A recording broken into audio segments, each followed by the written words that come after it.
داعيا إلى الله بإذنه وسراجا منيرا، والصلاة والسلام على النبي حبيبه المصطفى الذي أرسله بالحق والهدى، وعلى آله وأصحابه أولي الصدق والصفاء. أما بعد، فأعوذ بالله من الشيطان الرجيم. بسم الله الرحمن الرحيم. هو الذي بعث في الأميين رسولا منهم يتلو عليهم آياته ويزكيهم ويعلمهم الكتاب والحكمة وإن كانوا من قبل لفي ضلال مبين، وآخرين منهم لما يلحق بهم وهو العزيز الحكيم. صدق الله العلي العظيم وصدق رسوله النبي الكريم. لائق صد احترام معزز و مکرم علماء کرام، سادات ذوی الاحترام، حاضرین و حاضرات سنی اجتماع، السلام علیکم ورحمۃ اللہ وبرکاتہ۔ وعلیکم السلام ورحمۃ اللہ وبرکاتہ۔ آئیے ہم اور آپ مل کر انتہائی احترام و عقیدت کے ساتھ حضور سید المرسلین، خاتم الانبیاء، شفیع المذنبین، رحمت للعالمین، خاتم المعصومین، راحت العاشقین، صلی اللہ تعالی علیہ وآلہ واصحابہ وبارک وسلم کی بارگاہ میں اپنی غلامی کا ثبوت دیں، اور جس طریقے سے میں پڑھا ہوں میرے ساتھ مل کر مرد حضرات بآواز بلند اور خواتین آہستہ آواز میں نذران محبت پیش کرنے کی سعادتیں حاصل کریں۔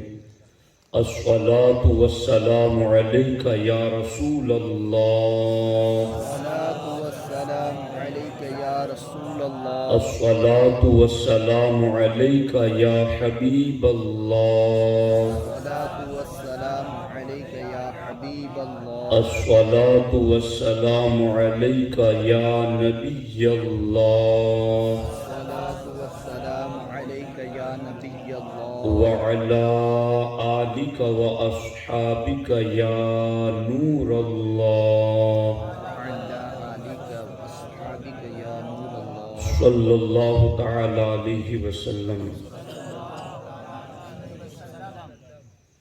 کاملان طریقت پہ کامل درود، کاملان طریقت پہ کامل درود، حاملان شریعت پہ لاکھوں سلام۔ شافعی مالک احمد امام حنیف، شافعی مالک احمد امام حنیف، چار باغ امامت پہ لاکھوں سلام۔ دوستان محترم، آج کا یہ سنی اجتماع سراج الامہ، کاشف الغمہ، امام الائمہ، امام اعظم ابو حنیفہ رضی اللہ تعالی عنہ و ارضاہ عنا کی یاد میں منعقد ہیں۔ کثیر تعداد میں مرد و خواتین اجتماع میں شریک ہیں، اور ایک لمبے عرصے کے بعد آپ حضرات سے ملاقات کا شرف مل رہا ہے۔ اللہ رب العزت کی بارگاہ میں دعا ہے، رب ذوالجلال ہماری ان محبتوں کو دنیا اور آخرت میں ہماری نجات کا ذریعہ بنائے۔ دوستان محترم، نہایتی دھیان سے گفتگو سننے کی کوشش کریں گے آپ۔ انشاءاللہ ہمارے نبی حضور سید المرسلین صلی اللہ تعالی علیہ وسلم ہجری سن 11 میں دنیا سے ظاہری طور پر وصال فرماتے ہیں، اور ہجری سن 11 کے بعد تقریباً 60 سال گزرے، اور 60 سال گزرنے کے بعد اس روئے زمین پر امام اعظم ابو حنیفہ کی ولادت ہوئی۔ سبحان اللہ، سبحان اللہ۔ یعنی زمانہ کتنا قریب ہے کہ آج میں اور آپ 1450 سال بیت چکے ہیں، اور وہ زمانہ اتنا قریب ہے کہ ابھی حضور علیہ الصلوۃ والسلام کے وصال اور پردہ فرمانے کو صرف اور صرف 60 سال گزرے ہیں، اور محققین کے نزدیک، جس میں شارح بخاری مفتی شریف الحق امجدی علیہ الرحمہ نے جس کو راجح قرار دیا کہ ہجری سن 70 یعنی 70 میں امام اعظم ابو حنیفہ رضی اللہ تعالی عنہ کی ولادت ہوئی۔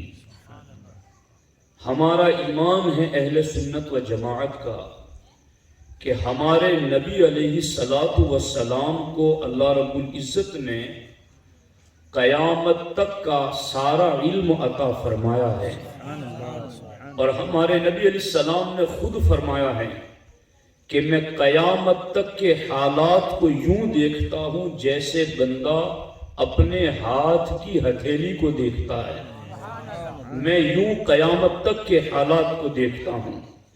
اور ہمارے نبی علیہ السلام چونکہ آخری نبی ہیں، آپ کے بعد کوئی نیا نبی پیدا ہونے والا نہیں تھا، نہ کوئی نیا دین آنے والا تھا، اس لیے جن کا دین قیامت تک کے لیے ہیں تو ان کی بتائی ہوئی رہنمائی اور ان کا پیغام بھی قیامت تک کے لیے ہیں۔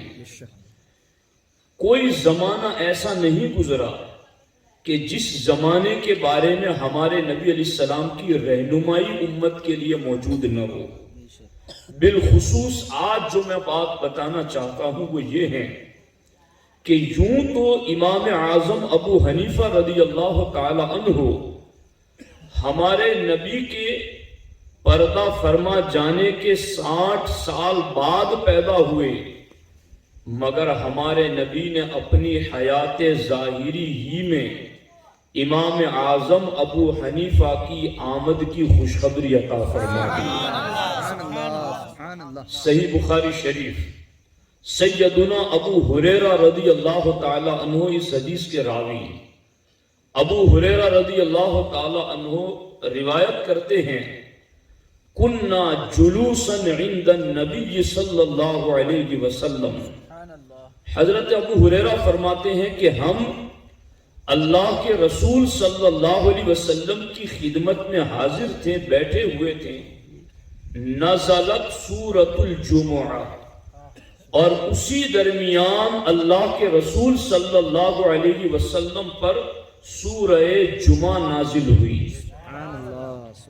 اور حضرت ابو ہریرہ رضی اللہ تعالیٰ عنہ کہتے ہیں جب سورہ جمعہ کی آیتیں نازل ہوئی تو سورہ جمعہ کی ایک آیت ابتدائی یہ ہے، هو الذی بعث فی الامیین رسولا منہم، کہ اللہ وہی ہے جس نے ان بے پڑھے لکھے لوگوں میں انہی میں سے ایک شان والا رسول بھیجا، یتلو علیہم آیاتہ، اور وہ شان والا رسول ان امیین میں آ کر اللہ کی آیتوں کی تلاوت کرتا ہے، وَيُزَكِّيهِمْ، اور وہ شان والا نبی ان بے پڑھے لکھوں میں آ کر اللہ کی آیتوں کی تلاوت کرتے ہیں، وَيُزَكِّيهِمْ، اور آیتوں کی تلاوت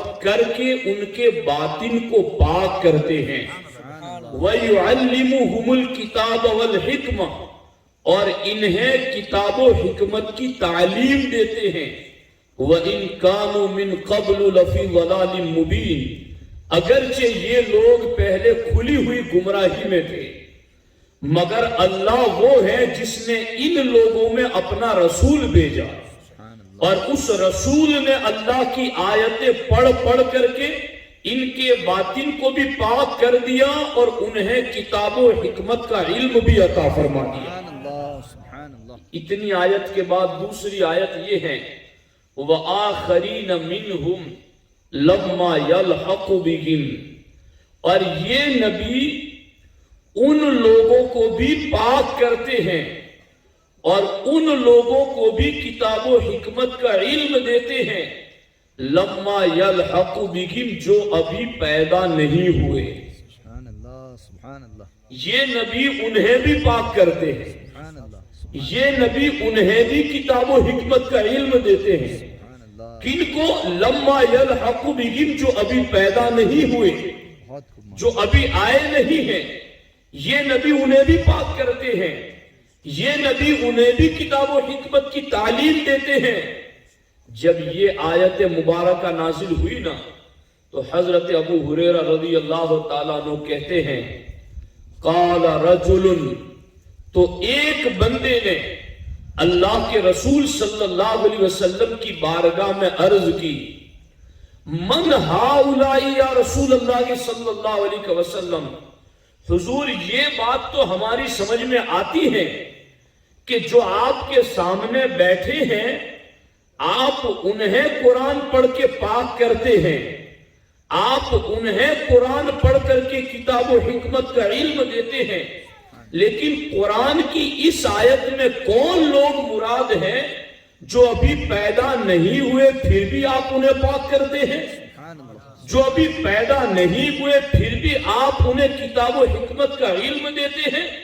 تو آقا یہ وآخرین منہم, یہ دوسرے لوگ لما یلحق بہم جو ابھی پیدا نہیں ہوئے آپ انہیں پاک کرتے ہیں, انہیں کتاب و حکمت کا علم دیتے ہیں. تو آقا وہ کون لوگ ہیں؟ سألہ مرتن او مرتین او ثلاثا.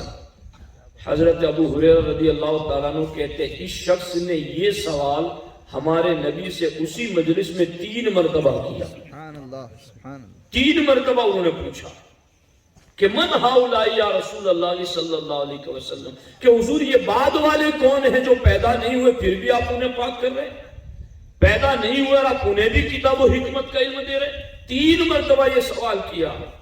اللہ کے رسول علیہ السلام پہلی مرتبہ سوال کیا تو خاموش رہے, دوسری مرتبہ سوال کیا تو بھی خاموش رہے, تیسری مرتبہ سوال کیا تو اس کے بعد ہمارے آقا علیہ السلام فینا سلمان الفارسی, سبحان اللہ سرکار دو عالم صلی اللہ علیہ وسلم کے صحابی حضرت ابو ہریرہ کہتے ہیں اس وقت ہم جتنے بھی موجود تھے ان میں سلمان فارسی بھی موجود تھے. فوضع النبی صلی اللہ علیہ وسلم یدہ علی سلمان, تو سرکار دو عالم صلی اللہ علیہ وسلم نے اپنا کرم والا ہاتھ سلمان فارسی کی پشت پر رکھا اور اس کے بعد ارشاد فرمایا تم یہ پوچھ رہے ہو کہ وہ جو پیدا نہیں ہوئے میں انہیں بھی پاک کرتا ہوں وہ کون ہے, جو ابھی پیدا نہیں ہوئے میں انہیں بھی کتاب و حکمت کا علم دیتا ہوں وہ کون ہے.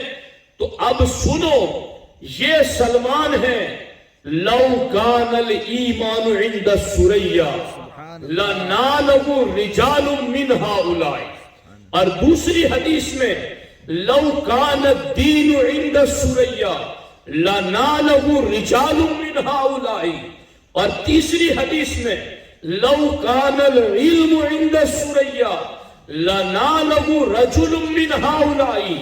اللہ کے رسول علیہ السلام ارشاد فرمانے لگے لوگوں مجھ سے پوچھ رہے ہو کہ یہ جو پیدا نہیں ہوئے میں انہیں بھی پاک کرتا ہوں وہ کون ہے, جو پیدا نہیں ہوئے میں انہیں بھی کتاب و حکمت کا علم دیتا ہوں وہ کون ہے.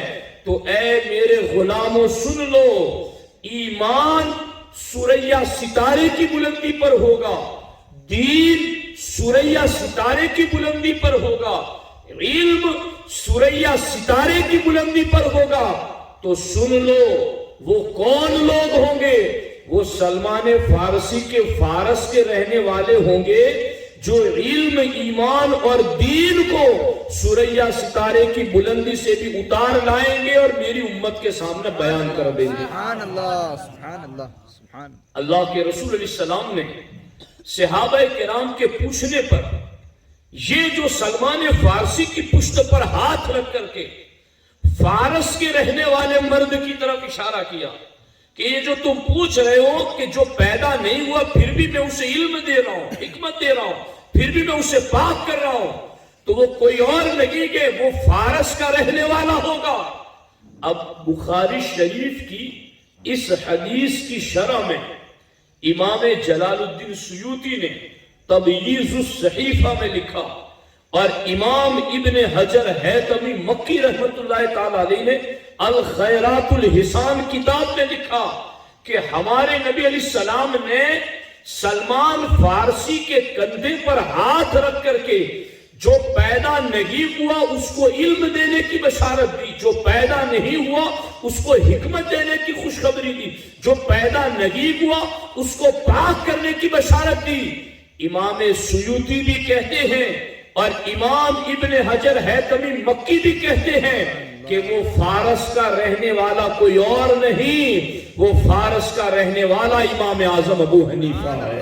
سبحان اللہ سبحان اللہ۔ اب آپ اندازہ لگائیں کہ امام اعظم ابو حنیفہ رضی اللہ تعالیٰ عنہ وہ عظیم علم والے ہیں کہ جن کی آمد کا تذکرہ قرآن کی سورۃ الجمعہ میں موجود، جن کی آمد کا تذکرہ صحیح بخاری میں موجود، جن کی آمد کی شہادت اور گواہی وہ امام سیوطی دیتے ہیں، جنہوں نے جاگتے ہوئے عالم میں کھلی آنکھوں سے 72 مرتبہ مصطفیٰ کا دیدار کیا۔ وہ امام سیوطی فرماتے ہیں کہ بخاری کی اس حدیث سے جو مراد ہے وہ کوئی اور نہیں ہے، کیونکہ فارس کی سرزمین پر امام اعظم ابو حنیفہ کے زمانے میں اور ان کے بعد بھی ان کے درجے کا کوئی عالم پیدا نہ ہو سکا۔ اس حدیث میں نبیوں کے امام نے جس فارسی مرد کے علم کی، ایمان کی اور دین کی اتنی بڑی شان بیان کی کہ ایمان ثریا ستارے کی بلندی پر بھی ہوگا، دین ثریا ستارے کی بلندی پر بھی ہوگا، علم ثریا ستارے کی بلندی پر بھی ہوگا، تو وہ فارس کا جوان ابو حنیفہ ہے جو وہاں سے بھی دین، ایمان اور علم کو کھینچ لائے گا اور میری امت کے سامنے اس کے موتی بکھیر دے گا۔ سبحان اللہ سبحان اللہ۔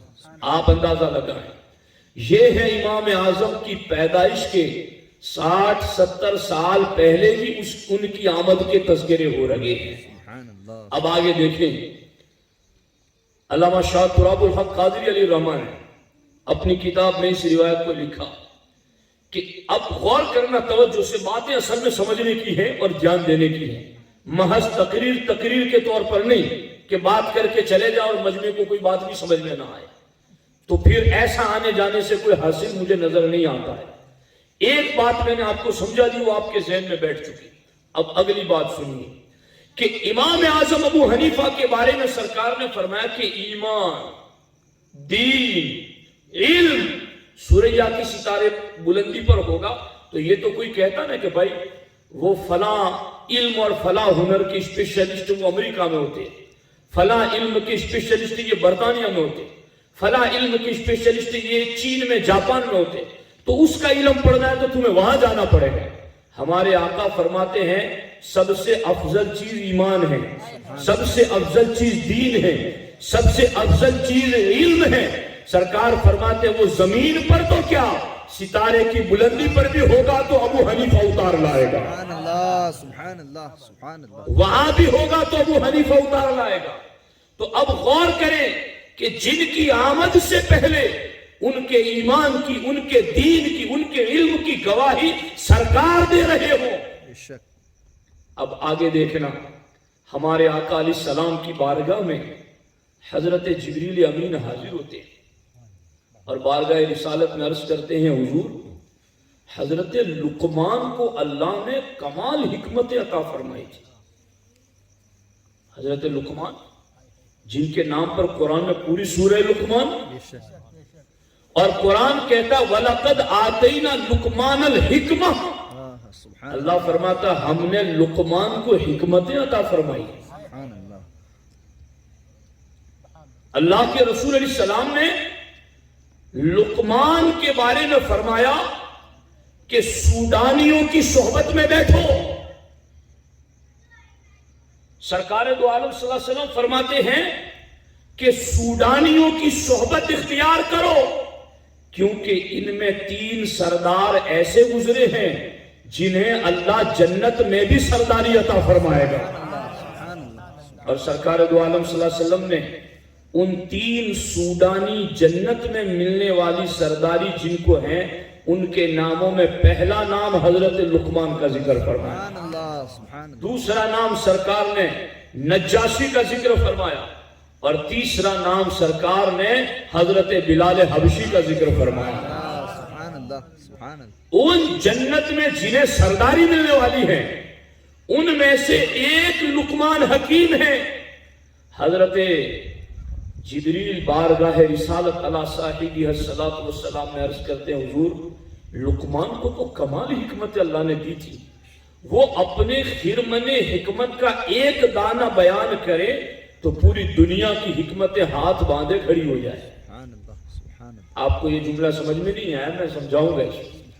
خرمن کا معنی ہے کھلیاں, یعنی آج تو اب سارے کام مشینوں سے ہونے لگے, لیکن 15 20 25 سال پہلے آگے چلے جائے تو ہر گاؤں میں کچھ کھیت کھلیان ہوتے تھے جہاں لوگوں کی اناج کو چھانا جاتا تھا. تو وہاں آپ دیکھیں گے کہ عام دنوں میں بھی دانے ادھر ادھر گرے پڑے رہتے تھے, ایسے ہزاروں دانے کھیت کھلیان میں پڑے رہتے تھے.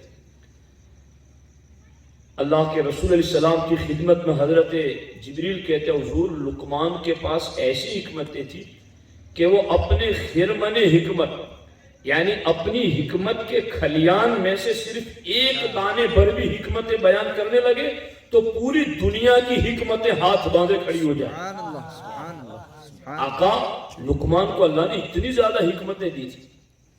اب جب لقمان کی حکمتیں جبریل نے بیان کی تو ہمارے آقا علیہ السلام کے دل مبارک میں یہ خیال آیا کہ کاش میری امت میں بھی کوئی ایسا حکیم ہوتا, سبحان اللہ سبحان اللہ, میری امت میں بھی کسی کو وہ حکمتیں ملتی.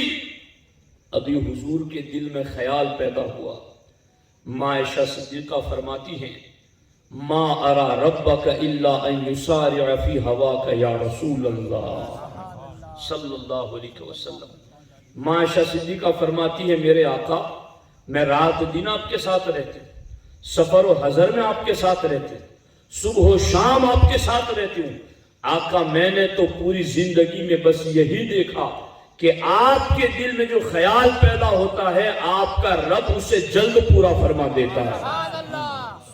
ادھر لقمان کی حکمتیں سن کر دل مصطفیٰ میں خیال پیدا ہوا کہ کاش میری امت میں بھی کوئی ایسا حکیم ہو. جبریل سدرا پہنچے پھر پلٹ کر آ گئے.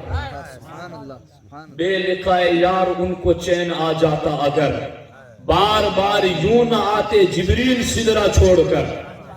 جبریل بارگاہ رسالت میں حاضر آئے اور عرض کیا حضور آپ فکر نہ کریں, اللہ رب العزت آپ کی امت میں بھی ایک ایسا حکیم پیدا کرے گا جو ایک حکمت کی بات کرے گا تو ہزاروں حکمت کے دروازے کھول دے گا.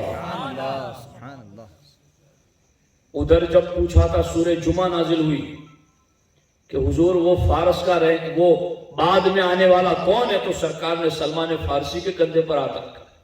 اب یہاں جبریل نے کہا کہ وہ حکیم آپ کی امت میں بھی ایسا ہوگا جو ایک حکمت کی بات کرے گا تو ہزاروں حکمت کے دروازے کھل جائیں گے. جب جبریل نے یہ خوشخبری سنائی تو جبریل نے نام تو نہیں لیا کہ وہ حکیم کون ہوگا, مگر اس مجلس میں حضرت انس ابن مالک بیٹھے ہوئے تھے. دھیان ہے آپ کا, انس ابن مالک صحابی رسول بیٹھے تھے. جبریل کی یہ بات سنی کہ ہاں میری امت میں بھی حکیم آئے گا تو سرکار دو عالم صلی اللہ علیہ وسلم نے مجمع میں بیٹھے ہوئے سارے صحابہ پر نظر ڈالی اور پھر ان میں حضرت انس کو دیکھ کر کہا انس تم ادھر آؤ, اور حضرت انس کو قریب بلایا اور پھر سرکار نے فرمایا انس منہ کھولو.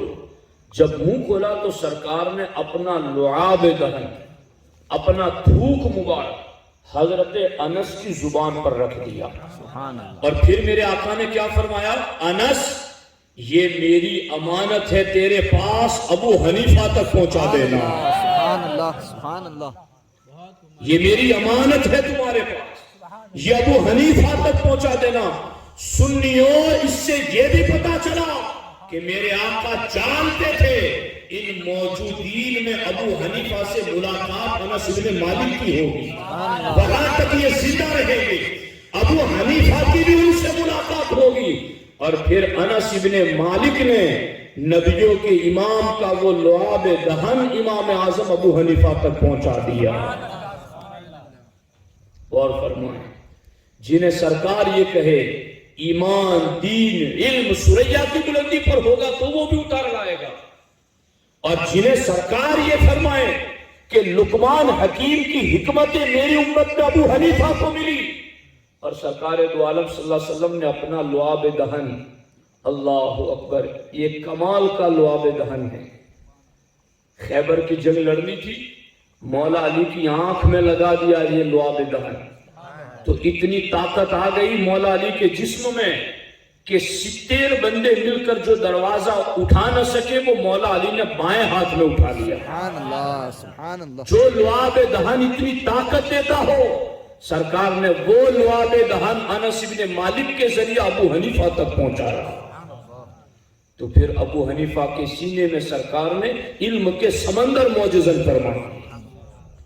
یہ علم کی شان ہے امام اعظم ابو حنیفہ رضی اللہ تعالیٰ عنہ کی، اور یہاں تک حدیث پاک میں ایک جگہ ذکر کیا گیا ترفع زینت الدنیا سنۃ 50 و 100، کہ 150 ہجری میں زمین کی زینت اٹھا لی جائے گی۔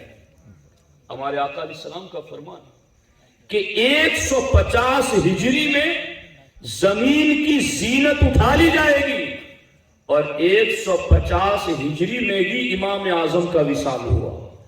علماء کرام نے اس حدیث کی تشریح کرتے ہوئے لکھا کہ سرکار نے یہ جو کہا کہ 150 ہجری میں زمین کی زینت اٹھا لی جائے گی، اس میں بھی سرکار نے امام اعظم ابو حنیفہ کے وصال کی خبر عطا فرمائی۔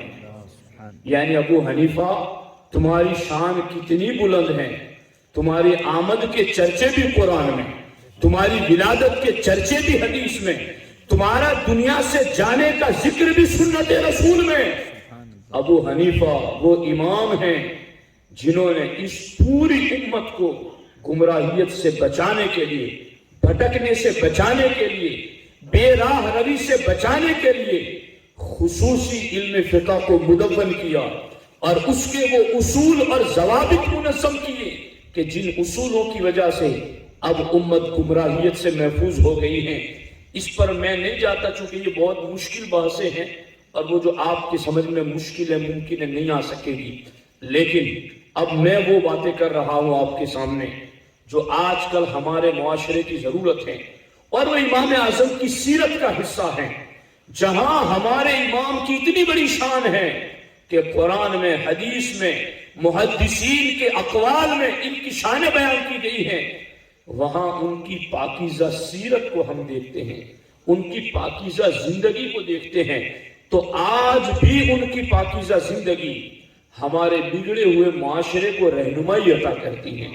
حضرت سیدنا شقیق بلخی رضی اللہ تعالی عنہ فرماتے ہیں کہ ایک مرتبہ میں امام اعظم ابو حنیفہ کے ساتھ ساتھ ایک راستے سے کسی جگہ کی طرف جا رہا تھا۔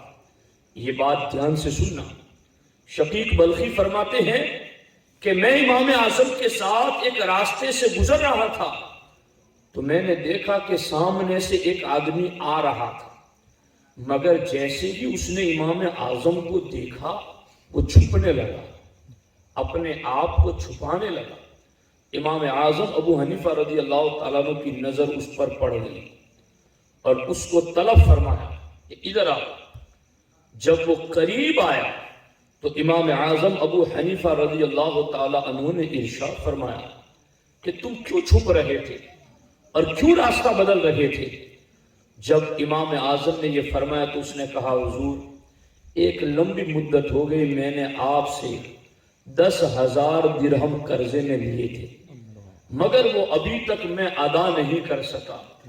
میں شرمندگی کی وجہ سے چھپ رہا تھا کہ کہیں آپ مجھے دیکھ لیں، مطالبہ نہ کر لیں کہ اتنا وقت گزر گیا تم نے ادا نہیں کیا، تو میں حیا اور شرم کی وجہ سے آپ کی آنکھوں سے چھپ رہا تھا۔ امام اعظم ابو حنیفہ رضی اللہ تعالی عنہ نے ارشاد فرمایا چھپنے کی کوئی ضرورت نہیں، جاؤ میں نے وہ سارے 10,000 درہم اللہ کی رضا کے لیے معاف کر دی۔ سبحان اللہ سبحان اللہ سبحان اللہ۔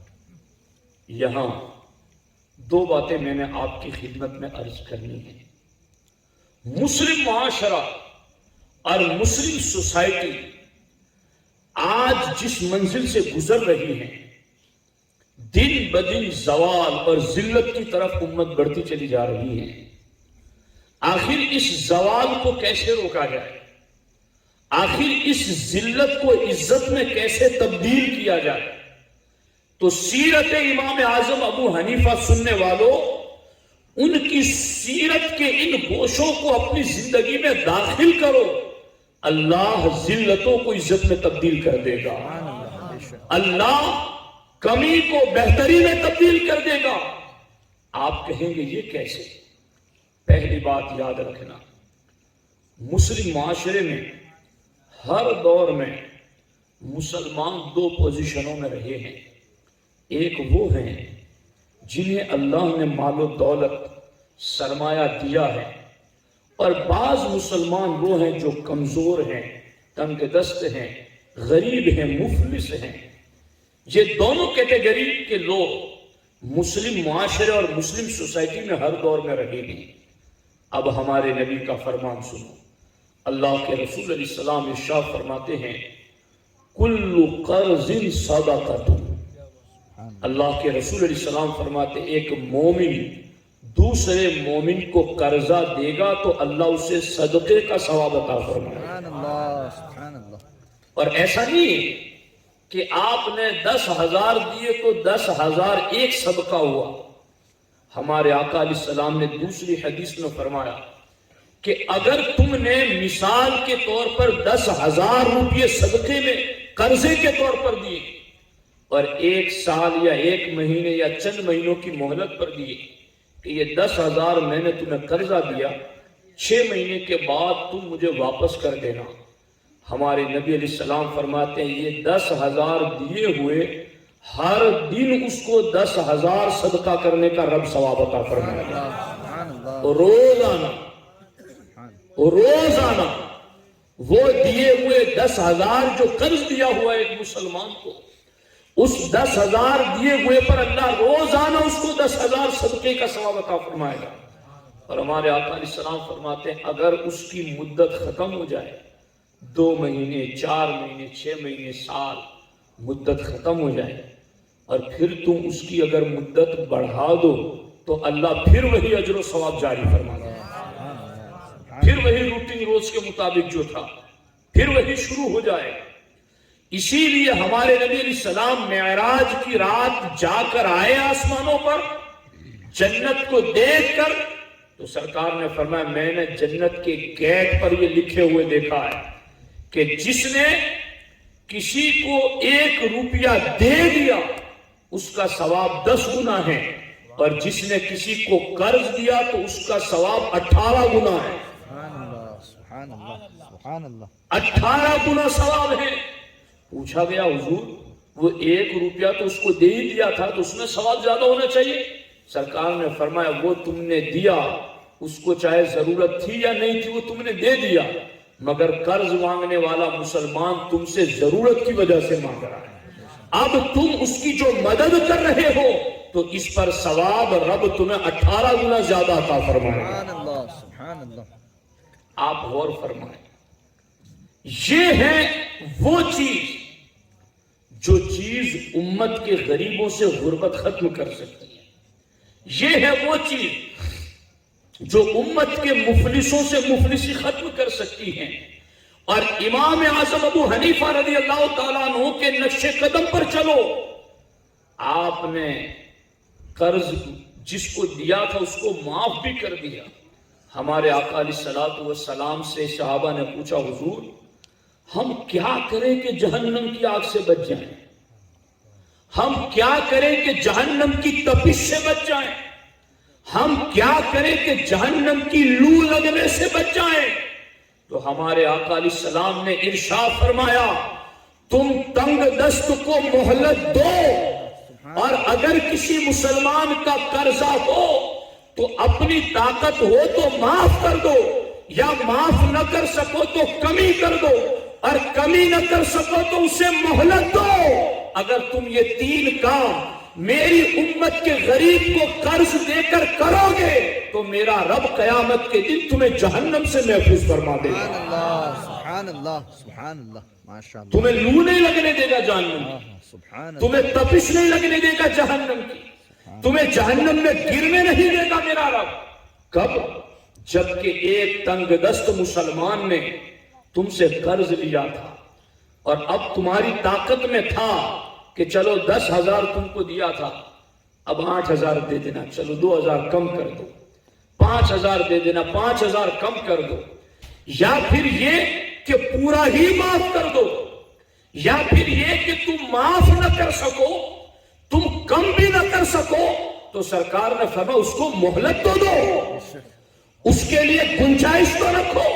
تمہیں پتا نہیں گیا کہ تم دونوں میرا کلمہ پڑھ کے بھائی بن چکے ہو، میں نبیوں کا امام تمہیں حکم دیتا ہوں، اگر جہنم کی آگ سے بچنا چاہتے ہو تو یا تو قرض معاف کر دو اگر رب نے طاقت دی ہے، معاف نہ کر سکو تو کم کر دو، اور اگر کم بھی نہ کر سکو معاف بھی نہ کر سکو اس کو مہلت دے دو، اس کے لیے نرمی رکھو، اس کے لیے آسانی رکھو، رب قیامت کے دن جہنم سے بچا بھی لے گا، اور رب تمہیں قیامت کے دن عرش کا ٹھنڈا سایہ بھی عطا فرما دے گا۔ سبحان اللہ سبحان اللہ، اور فرمائے اس چیز سبحان اللہ، ہمارے آقا علیہ السلام نے اسی لیے صحابہ کرام سے کہا میرے صحابہ اگلی امتوں میں ایک شخص تھا جو تاجر تھا، دکاندار تھا، اس کے انتقال کا وقت آیا تو فرشتے نے روح نکالنے سے پہلے پوچھا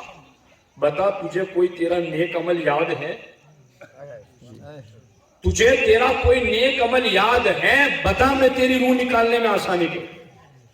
کوئی ہے نیک عمل یاد؟ اس تاجر کاروباری نے کہا کہ مجھے تو کوئی نیک عمل یاد نہیں ہے کہ میں نے کوئی نیک عمل کیا ہوگا۔ فرشتہ کہتا ہے یاد کر، تجھے مہلت دیتا ہوں یاد کرنے کی، یاد کر۔ تو وہ کہے گا ہاں ہاں میں تاجر دکاندار تھا اور میں اپنے کسٹمروں کے ساتھ اچھا سلوک کرتا تھا، اور خوشحال مالدار بھی میرے یہاں آتا تو میں اس کو مہلت دیتا تھا، اور غریب آتا تھا تو میں اس سے درگزر کر کے اسے معاف کر دیتا تھا۔ بس مجھے اپنی یہ نیکی یاد ہے۔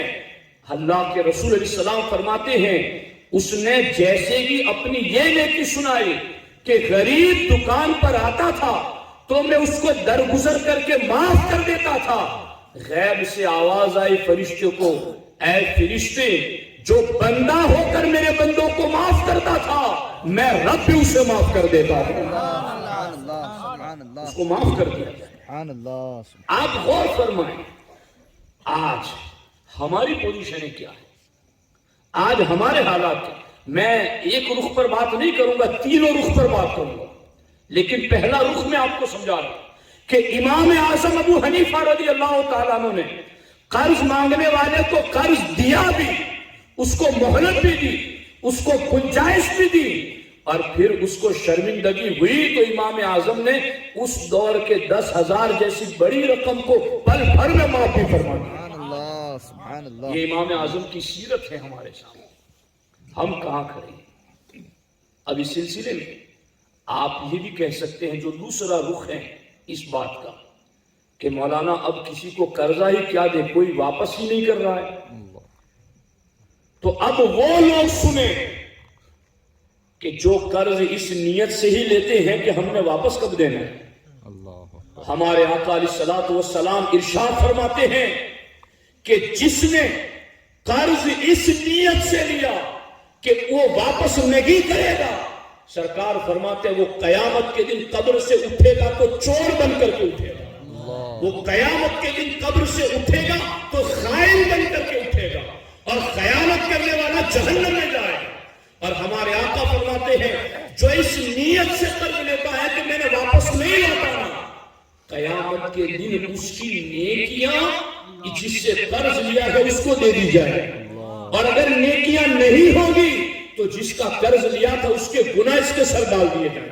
اور سنو اس بات کو، ہمارے آقا علیہ السلام فرماتے ہیں کہ ایک بندہ اتنا بڑا عبادت کرنے والا کہ اللہ کی راہ میں اس نے جان دے دی، قتل ہو گیا، شہید ہو گیا، سرکار فرماتے پھر زندہ ہو، پھر اللہ کی راہ میں قتل کیا جائے، پھر زندہ ہو، پھر اللہ کی راہ میں شہید کیا جائے، اور اگر اس کے اوپر قرضہ ہو تو جب تک قرضہ چکایا نہ جائے گا اسے جنت میں داخل نہیں ہونے دیا جائے گا۔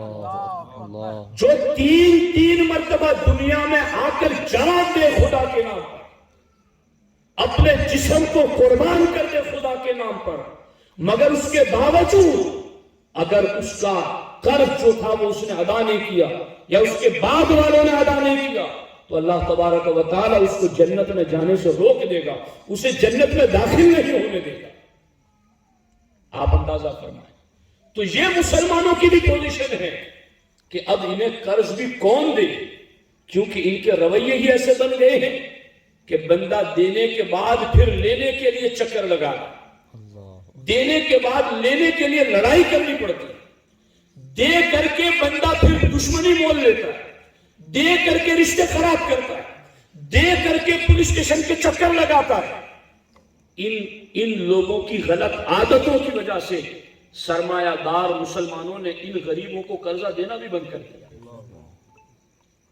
کمی دونوں طرف ہے، اس لیے قرض لینے والے اس نیت سے لے کہ میں نے ریٹرن کرنا ہے۔ اور میں آپ کو خوشخبری سناؤں اس پر، میرے آقا علیہ السلام نے فرمایا جو اس نیت سے لیتا ہے کہ میں نے اس کو ریٹرن کرنا ہے اور سچے دل سے، چونکہ نیت کو تو اللہ جانتا ہے، دل کے ارادوں کو اللہ جانتا ہے، ہم تو نہیں جانتے کہ لینے والا کیا ارادہ رکھتا ہے، لیکن سرکار فرماتے ہیں جو اس نیت سے لیتا ہے کہ واپس کرنا ہے، پھر اگر واپس کرنے سے پہلے اس کا انتقال ہو گیا، واپس نہ کر سکا، مگر نیت سچی تھی تو قیامت کے دن رب اس کا قرض ادا کر دے گا۔ سبحان اللہ، سبحان اللہ، بہت خوب، ماشاءاللہ، بہت خوب، ماشاءاللہ۔ کتنی آسانیاں تھا، کتنی آسانیاں تھا۔ اور میں نے حدیث پاک میں پڑھا ہے، اس کی شروحات میں پڑھا ہے کہ جو قرض لے کر سچی نیت رکھتا ہے نا واپس کرنے کی، اللہ اس کے اسی دن سے اس کے نام کا ایک فرشتہ اس کے ساتھ لگا دیتا ہے جو پورا دن اس کے کام میں مدد کرتا ہے اور اس کی قرض کی ادائیگی کے لیے اس کا ساتھ دیتا ہے۔ سبحان اللہ، سبحان اللہ۔ نیتیں تو سچی ہوں، دل کے ارادے تو پاکیزہ ہو۔ دیکھو تو صحیح ہمارے دین نے ہمیں کتنی بہتر تعلیم دی۔ قرض دینے والا گھر میں 5-10 لاکھ روپے پڑے ہوئے ہیں، اب نیکیاں تو نہیں کما سکتا نا، گھر میں پڑے ہوئے تھے۔ اسلام کہتا ہے قرض دے، روزانہ جتنے دیے ہیں اتنے روزانہ صدقہ کرنے کا ثواب، سبحان اللہ۔ جتنی مہلت بڑھاتا جائے گا اتنا ثواب۔ اور اگر اللہ نے تجھے توفیق دی، تو نے معاف کر دیا، یا معاف نہ کر سکا تو 100-200 ہی اس میں کم کر دیا۔ میں تو یہ کہتا ہوں اگر اللہ توفیق دے تو میں بھی آج سے عمل کروں گا، آپ بھی عمل کیجیے کہ اگر کسی کو دیا ہوا ہو تو 10-50 ہی کم کر کے لو، تاکہ اس حدیث کا ہمیں بھی بشارت تو مل جائے اس حدیث کی، بے شک، بے شک۔ کہ چلو ہم نے بہت زیادہ نہیں مگر تھوڑا ہی کم تو کر دیا۔ سرکار نے تو کم کرنے والے کو بشارت دی، وہ تھوڑا کم کرے یا زیادہ کم کرے، سبحان اللہ، سبحان اس کو بھی سرکار نے قیامت کے دن جہنم سے بچنے اور عرش کا سایہ ملنے کی بشارت دی۔ بے شک۔ اللہ توفیق دے، معاف کر دے، کم کر دے، یا کم از کم آخری درجہ اس کو مہلت دے، اس کو آسانی دے۔ چل میں جانتا ہوں تیرے حالات خراب ہے اور مجھے بھی کوئی اتنی زیادہ ضرورت نہیں ہے کہ میں تجھ پر سختی کروں، چل تو روزانہ 100 روپے جمع کر، چلو تو مہینے میں 1000 کر کے دے دینا، چلو 5 سال میں پورے ہوں گے مگر تھوڑے تھوڑے کر کے دینا۔ یہ مہلت دینا بھی ہمارے نبی کو پسند ہے۔ سبحان اللہ، سبحان اللہ، اللہ اللہ سبحان اللہ، اللہ اکبر۔ اور ایک یعنی قرآن کا ایک ضابطہ مولانا عجیب سب ہے، من جا بالحسنۃ فلہ عشر امثالہا، کہ جس نے ایک نیکی کی اس کو 10 ثواب ملے گا، مگر قرض کا معاملہ ہی جدا ہے، ایک کیا 18 گنا ثواب۔ سبحان اللہ، سبحان اللہ، کتنا ثواب۔ سبحان اللہ۔ تو دینے والا بھی اپنے نبی کا فرمان سمجھ کے، اور لینے والا بھی اس طرح لے کہ میں نے جلد واپس لوٹانا ہے۔ بے شک اللہ، بڑی وعیدیں ہیں اس سلسلے میں۔ مگر اب میں امام اعظم ابو حنیفہ کا ایک اور واقعہ قرض ہی کے حوالے سے سنا۔ ارشاد۔ اچھا، توجہ ہے آپ لوگوں کی؟ مولانا جی ٹھیک ہے نا؟ اب تیسرا رخ، دو رخ میں نے پیش کر دی، سکے کے دو رخ بتا دیے، تیسرے رخ کی طرف جانا۔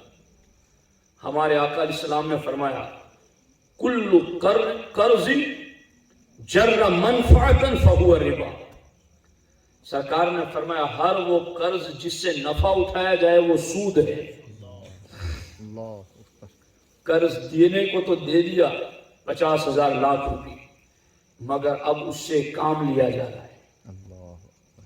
کیوں لیا جا رہا ہے؟ اس لیے کہ آپ نے قرضہ دیا ہوا ہے نا اس کو۔ اللہ اکبر، اللہ اکبر، آپ کے بچوں کو ٹیوشن چھوڑنے وہ جائے گا، آپ کے گھر کی سبزی لینے کے لیے وہ جائے گا، اللہ آپ کا یہ کام وہ کرے گا، وہ کام کرے گا۔ اب آپ اس کو فون کر کے ڈانٹتے چلو جلدی آؤ، اب وہ بیچارہ اس لیے نہیں بول پاتا نا کہ آپ نے اس کو قرضہ دیا ہوا ہے۔ اللہ ہمارے نبی فرماتے قرضہ دے کر جو اس پر نفع اٹھاتا ہے وہ بیاج خور ہے، اللہ وہ سود خور ہے۔ اللہ اکبر، اللہ اور یہاں میں امام اعظم ہی کا واقعہ آپ کو سناؤں۔ ارشاد۔ اللہ اکبر، اللہ اکبر، اللہ اکبر۔ امام اعظم ابو حنیفہ رضی اللہ تعالیٰ عنہ ایک جنازے میں شریک ہوئے۔ جنازے میں شرکت کے لیے آپ گئے تو آپ نے دیکھا کہ ابھی جنازہ نکلنے میں دیر ہے، اور وہاں لوگ کثیر تعداد میں کھڑے ہیں، لوگ دیواروں کی سائے میں کھڑے ہیں، مگر امام اعظم دھوپ میں کھڑے رہے، اس دیوار کے سائے میں نہیں کھڑے رہے۔ اللہ لوگوں نے امام اعظم ابو حنیفہ سے کہا حضور آپ اتنے بڑے امام میں دھوپ میں کھڑے اس دیوار کے سائے میں آ جائیں۔ میں اہمیت بتا رہا ہوں آپ کو، کیا بات ہے، میں امام اعظم سنا رہا ہوں آپ کو۔ امام اعظم کون ہے؟ سبحان اللہ، سبحان اللہ۔ دقیق اور گہری باتیں امام اعظم کی بتاؤں نا تو وہ میری اپنی عقل سے بھی بہت بلند ہے، آپ کی تو دور کی بات ہے۔ ہم رات دن پڑھتے ہیں قرآن و سنت کو، پھر بھی امام اعظم کی عقل ہماری سمجھ میں نہیں آتی کہ اللہ نے ان کو کتنی بلند پرواز عطا کی۔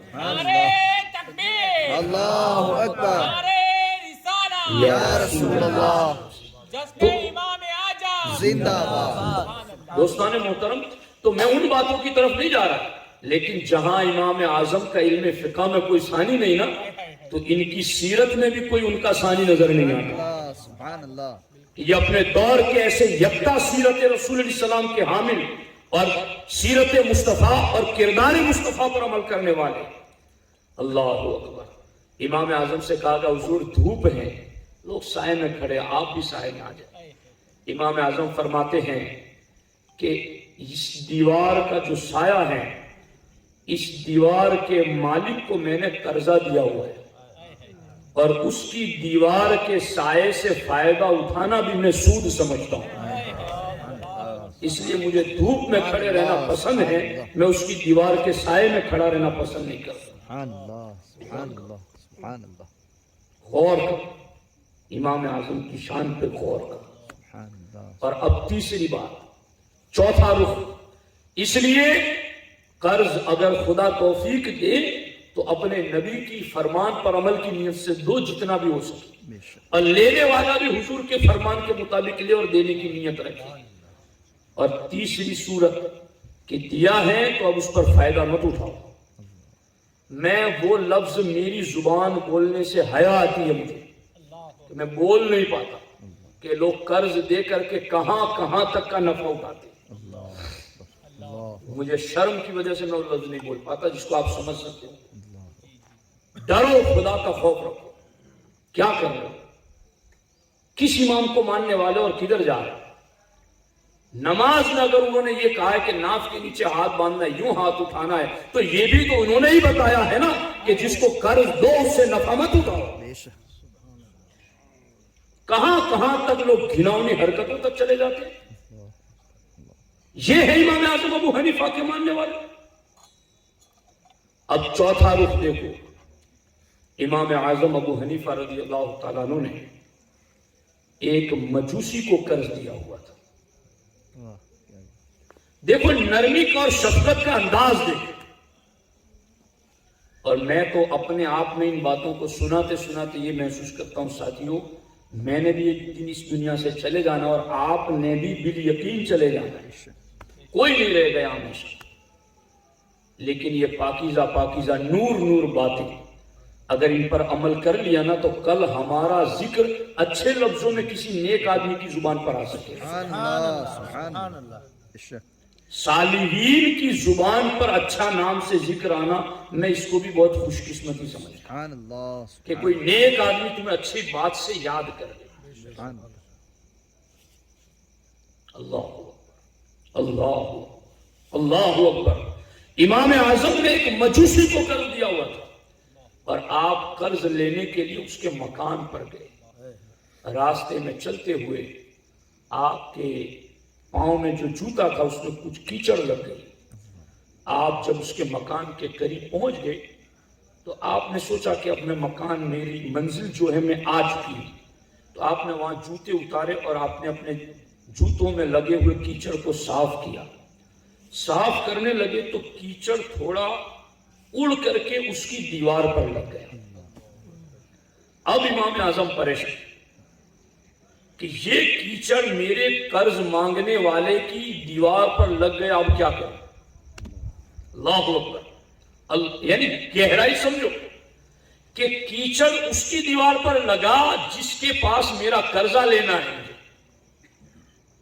کسی اور کی دیوار پر لگتا تو مسئلہ الگ ہوتا، مگر یہ اس کی دیوار پر لگا ہے جس کے پاس میں قرض اپنا مانگ رہا ہوں، یعنی میں اپنا قرض وصول کرنے کے لیے آیا ہوں. امام اعظم پریشان، اب کیا کروں. اگر اس کیچڑ کو اس کی دیوار سے صاف نہیں کرتا تو اس کی دیوار گندی ہو گئی، اور اگر صاف کرتا ہوں تو اس کیچڑ کے ساتھ ساتھ کچھ اور مٹی بھی اس کی دیوار کی نکل جائے گی. پریشان حالت میں آپ نے دروازہ کھٹکھٹایا. اندر سے باندھی نے آواز دی، کون؟ کہا میں ابو حنیفہ ہوں اور اس گھر کے مالک کے پاس میرے قرض کی رقم ہے جو میں لینے آیا ہوں. وہ مجوسی آگ کی پوجا کرنے والا باہر آتے ہاتھ جوڑ دی، حضور میرے پاس نہیں ہے، اس وجہ سے میں آپ کو نہیں دے سکا، اور ابھی بھی میرے پاس نہیں ہے، میں کیسے ادا کروں.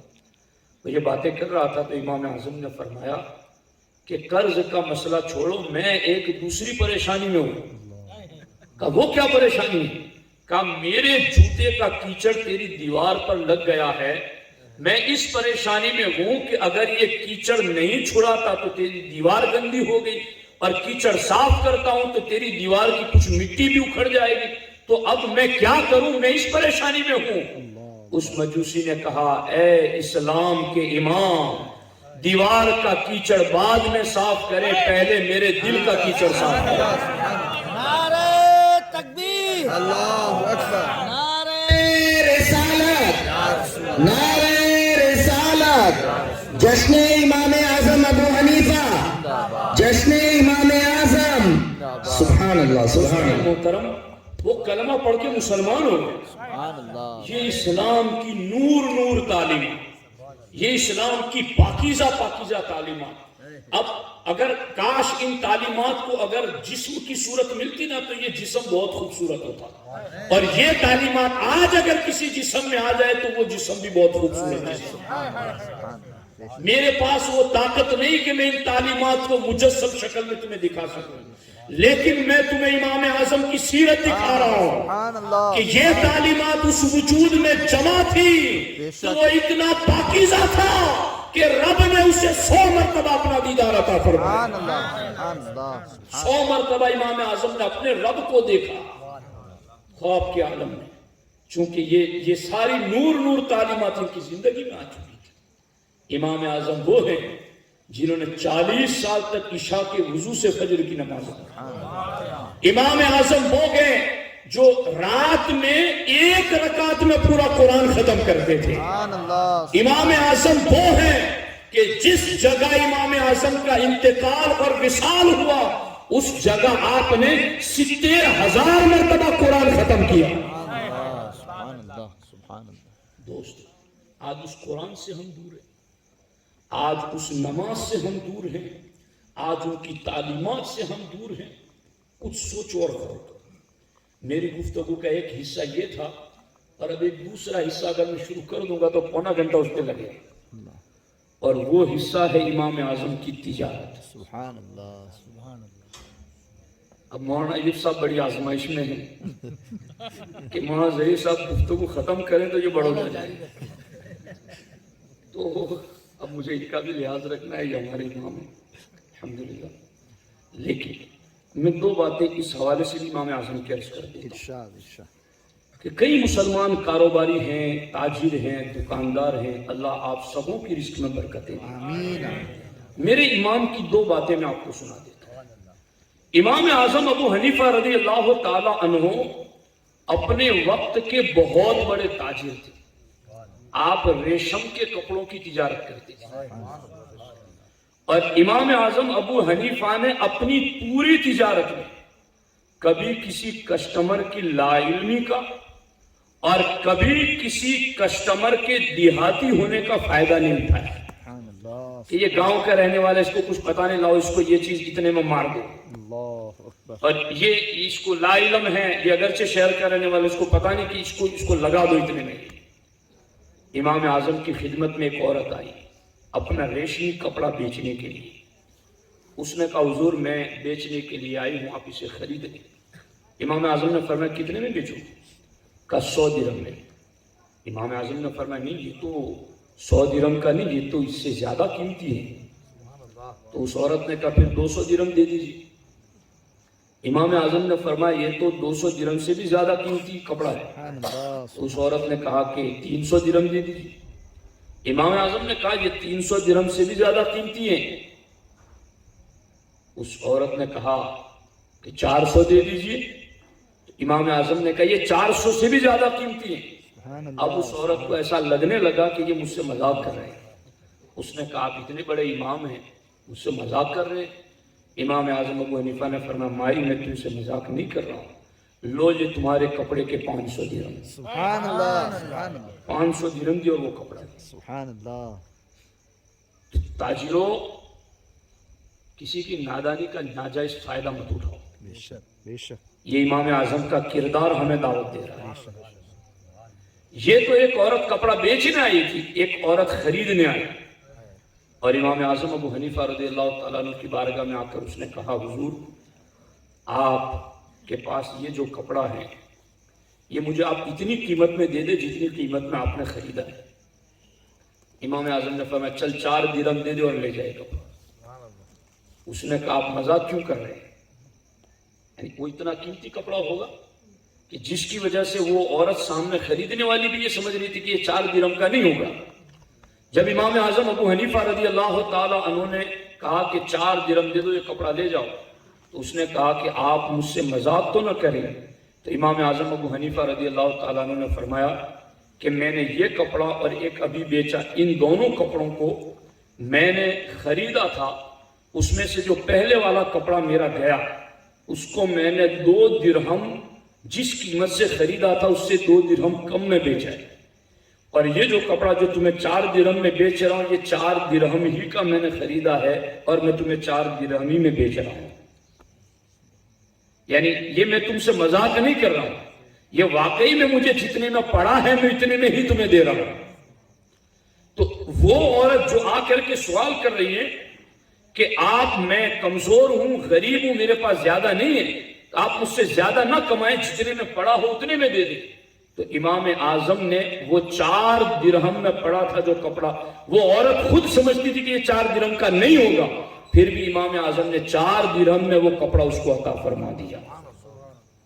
اور تیسری بات، امام اعظم ابو حنیفہ رضی اللہ تعالی عنہ آپ کے کاروباری پارٹنرشپ والے ایک شخص تھے، تو ان کو امام اعظم نے کپڑے کا تھان دیا پورا بیچنے کے لیے، بہت سارے تھانوں میں، اور کہا کہ یہ تھان اس میں کپڑے میں یہ عیب ہے، یہ اس کے اندر کمی ہے، تو جس کو بھی بیچو اس کو بتا دینا کہ اس میں یہ عیب ہے تاکہ وہ اس کے مطابق قیمت لگائے اور لین دین کر سکے۔ اب وہ بندہ گیا، بیچا اس نے اتنے زیادہ کپڑوں میں، اس کو بھی یاد نہ رہا کہ وہ کپڑا کون سا تھا اور کون لے گیا۔ جب سارا بیچ باچ کے واپس آیا تو امام اعظم ابو حنیفہ نے پوچھا کہ وہ جو ایک تھان کپڑا جس میں عیب تھا میں نے تمہیں کہا تھا کہ جس کو بیچنا اس کو بتا دینا تاکہ وہ اس کے حساب سے قیمت لگا سکے. تو وہ تم نے کس کو بیچا تھا اور اس کی قیمت کتنی تھی؟ اس نے کہا حضور یہ تو میں بھول گیا کہ میں نے کس کو بیچا اور میں نے تو عیب بھی نہیں بتایا. تو اب امام اعظم ابو حنیفہ رضی اللہ تعالیٰ عنہ نے فرمایا کہ میں نے تمہاری ڈیوٹی لگائی تھی کہ تم اس کا عیب بتاؤ گے تاکہ کسی کو دھوکہ نہ لگے. اب تم نے کیا کیا کہ تمہیں پتا بھی نہیں کہ تم نے کس کو بیچا ہے. تو امام اعظم نے اس شخص کو فوراً اپنے کاروباری پارٹنرشپ سے جدا کر دیا اور وہ 30,000 درہم اللہ کی راہ میں صدقہ اور خیرات کر دیا. سبحان اللہ. وہ پورے تھانوں کے جتنے پیسے آئے وہ سارے صدقہ کر دیے. تو دوستو امام اعظم کی سیرت دیکھو، ان کا کردار دیکھو، ان کی زندگی کو اپنانے کی کوشش کرو. وہ رات رات بھر ایک رکعت میں پورا قرآن ختم کرتے ہیں. ہم سال میں مہینے میں بھی تو ایک مرتبہ قرآن ختم کریں. وہ 40 سال تک عشاء کے وضو سے فجر کی نمازیں پڑھتے ہیں. ہم کم از کم عشاء کے وضو سے عشاء کی نماز اور فجر کے وضو سے فجر کی نماز بھی تو ادا کر لیں. اتنا تو ہم کر ہی سکتے ہیں جو ہماری وسعت میں ہے. اس لیے ساتھیوں امام اعظم کی سیرت اور کردار پر عمل کی کوشش کرو. اللہ کریم کی بارگاہ میں دعا ہے رب ذوالجلال مجھے آپ کو سب کو عمل کی توفیق عطا فرمائے. ایک اعلان ہے وہ یہ ہے، یہ کتاب پیغمبر رحمت انت ابن تعلیمات، آپ جانتے ہیں کہ یہ ایک ایسی کتاب ہے کہ آج کے دور میں اس کی سخت ضرورت ہے. چاروں طرف یہ وسوسے پھیلائے جا رہے ہیں کہ اسلام دہشت گردی کا مذہب ہے. میں یہ سمجھتا ہوں کہ پیغمبر رحمت انت ابن تعلیمات، ہمارے نبی کی رحمت بھری تعلیمات کیا ہیں؟ تقریباً 500 صفحات کی یہ کتاب ہے. اس کتاب میں ہمارے نبی کی ساری رحمت بھری تعلیمات موجود ہیں. جو اس کو پڑھے گا وہ یقیناً اسلام پر شک شبہ کرنے سے دور رہے گا.